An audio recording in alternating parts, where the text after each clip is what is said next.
Here's the thing about AI search that nobody is saying clearly enough. Most of the noise you're hearing about will not help a business. The headlines, the hot takes, the new acronyms every other week, AEO, GEO, LLMO, all of them are just the same here. None of that is actually going to move the needle for you. AI search is already changing where your customers go to find answers here. And if your site isn't set up for it, your competitors are going to show up there instead of you.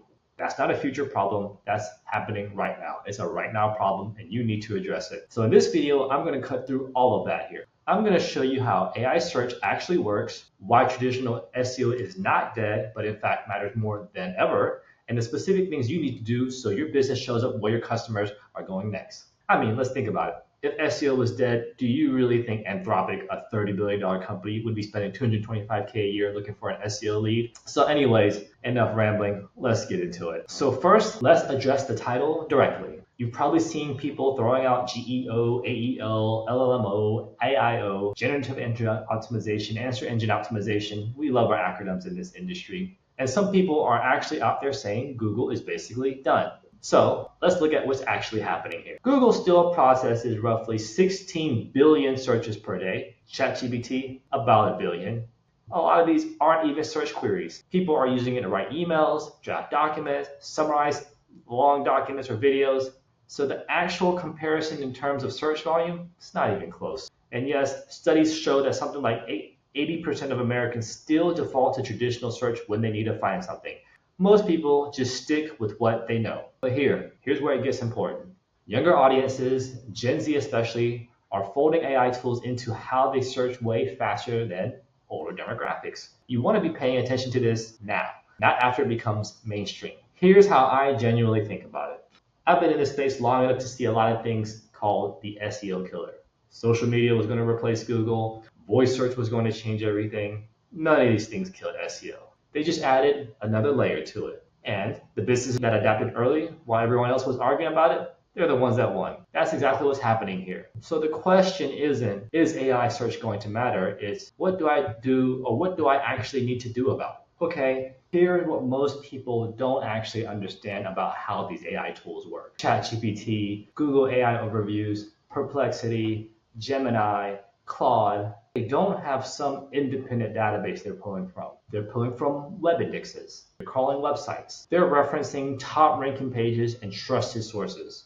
ChatGPT search, for example, actually runs on Bing's index. I know, Bing. That's actually important, and I'll come back to why in a second. The point is, if you want AI to include your content in an answer, you have to be visible in traditional search first. Essentially, you gotta do SEO first, right? There's no backdoor, there's no secret tag you put in your code. Google has actually said this publicly. There's no special trick to rank AI generated results. See?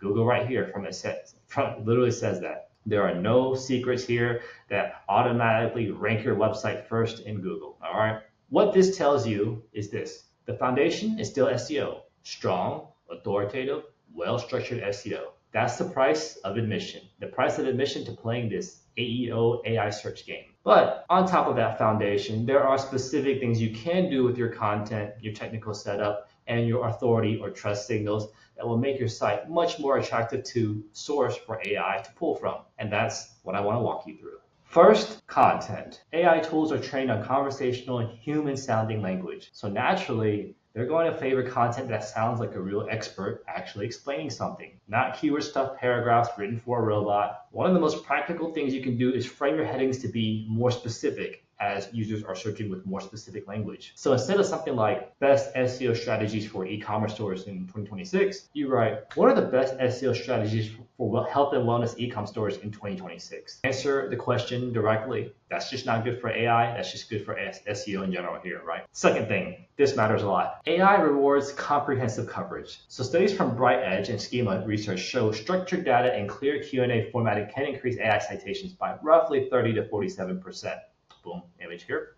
What that looks like in practice, share actual data, cite sources, pull from real experience. Like when I'm putting together a strategy for a client, one of the things I push hard on showing is their actual results here. Not because it looks good, because it builds the kind of credibility that search engines and AI tools specifically are trying to surface. Over the years, we helped clients across e-commerce, legal, healthcare, and more generate over $5 million in new revenue through SEO. That kind of first-hand documented experience is what authority looks like to AI. Sorry, my website's down right now. I know it looks pretty bad, but that'll be fixed soon. So if you're watching this video by then, the website will be up and we'll have all that information for you. Going through a whole renew design. All right. Anyways, third thing, structure. Use bullet points, numbered lists, comparison tables.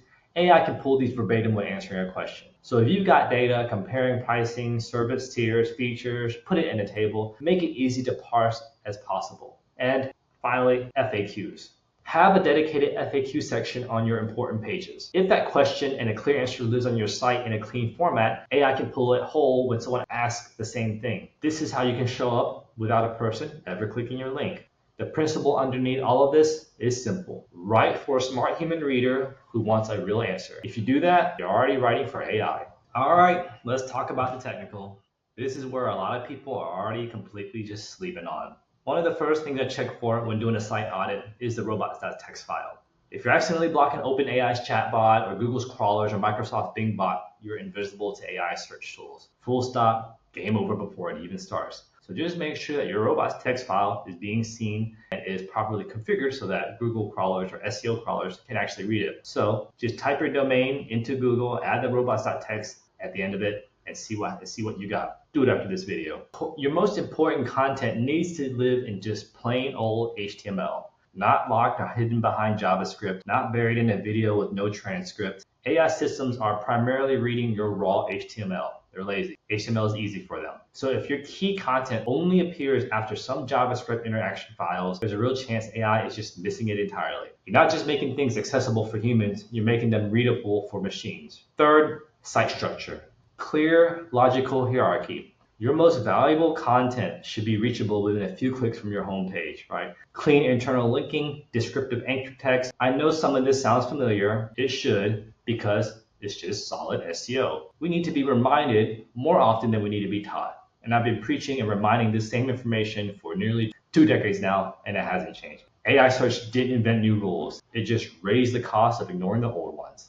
Schema markup. So I'm going to tell you a story. I remember that my SEO team, my SEO specialist, used to every week I would talk to him and say, what did you work on? Or what are the things you worked on? And he would always talk about schema. And I wasn't really sure that schema was a big needle mover. I kept asking, well, why can't we publish certain types of content? Why can't we focus on links? And he was always spending energy on schema and kept saying schema is quite important. Well, now I know, right? Now I know that why so much of his time was spending energy on schema. So let me tell you. If you're not familiar, it's basically just structured code that humans can't see, but the search engines and AI can use to understand exactly what your page is about. It's been a part of SEO best practice for years, but it's starting to become even more relevant as AI search has grown. AI is trying to quickly identify and read and figure out what this content is about. So you can think of schema code as like language for the AIs. For example, Steve Jobs person. The two most important types for most businesses are organization schema and article schema.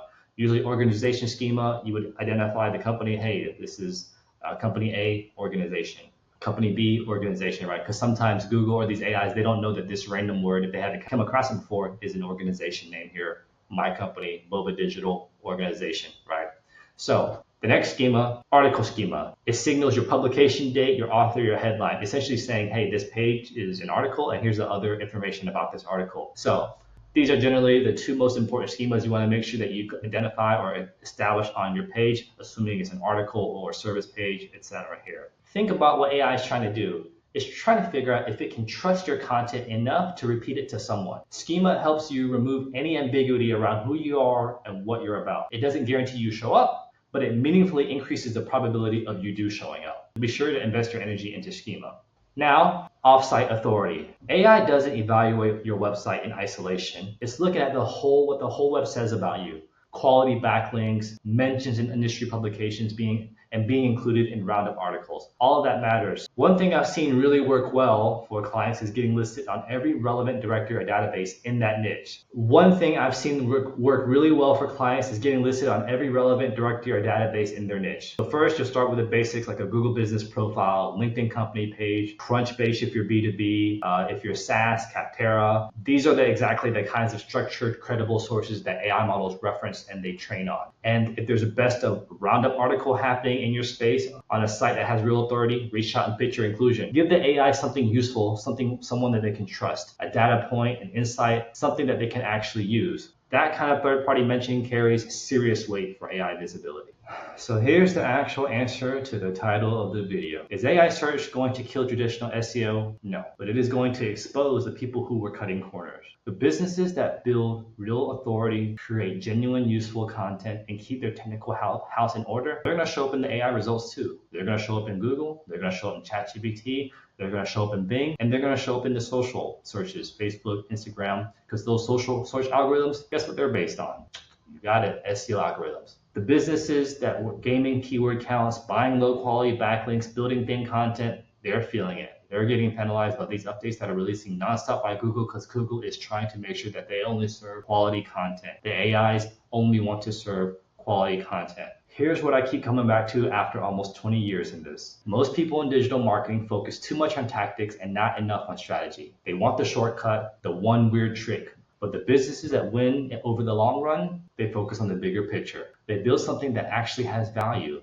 They become a source worth trusting. That's what AI is trying to surface, because at the end of the day, AI is basically an aggregate of expert judgment at massive scale. So build something worth trusting and AI will trust it. Don't panic about this. Don't throw out your SEO strategy. Don't cut the corners. Take the stuff that I walked through today and layer it on top of what you're already doing. That's what's going to separate you from the competitors who are too busy trying to chase the next acronym, the next LEO. All right, that's it. Drop a comment. I want to know where you're at. Are you a business owner trying to stay visible? Are you a marketing director trying to figure out how to explain this to upper management and leadership? Are you just getting started in the SEO space or the AEO space or LLO space or whatever you want to call it? Let me know in the comments. I'll respond to each and every one of them. And if you found this video useful, like, subscribe, you know what to do. Anyways, I'll see you in the next one.